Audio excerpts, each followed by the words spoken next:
विषय गणित इयत्ता 5वी ते 7वी अपूर्णांकाचा भागाकार कृती संबोध। एका कागदाचे 4 समान भाग केले आणि प्रत्येकाला एक चतकोर म्हणजे पाव भाग द्यायचा आहे, तर ते कागद किती जणांना देता येईल? कागदाचे 4 भाग केले म्हणजे प्रत्येक भाग अपूर्णांकात 1/4 म्हणता येईल। प्रत्येकाला एक चतकोर दिल्यास ते कागद 4 जणांना देता येईल। हेच आपण गुणाकार रूपात लिहिल्यास बरोबर 4 गुणिले 1/4 बरोबर 1।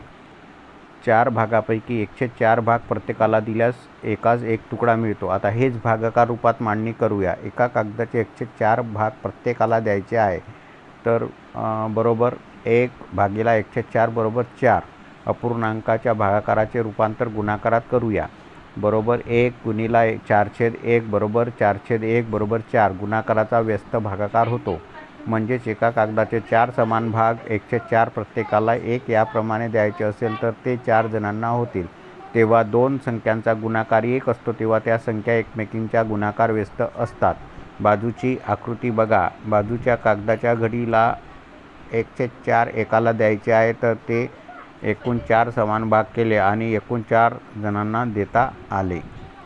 उदाहरण: माझ्याजवळ 12 रुपये आहेत, मला प्रत्येकाला 1.5 रुपया द्यायचा आहे, तर किती जणांना आपल्याला देता येईल? आपण कागदाचे 12 भाग करूया, त्यानंतर प्रत्येकाला 1.5 रुपया द्यायचा आहे। 1.5 म्हणजे 1 पूर्ण आणि अर्धा, 1/2 असा प्रत्येकाला द्यायचा आहे। 1.5 हे अपूर्णांकात लिहायचे असल्यास ते खालीलप्रमाणे आपल्याला लिहिता येतो: 1 + 1/2 बरोबर 3/2।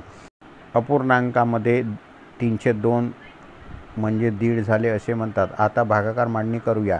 12 भागिले 3/2 बरोबर 12 गुणिले 2/3 बरोबर 24/3 बरोबर 8, म्हणजे 8 लोकांना वाटता येईल।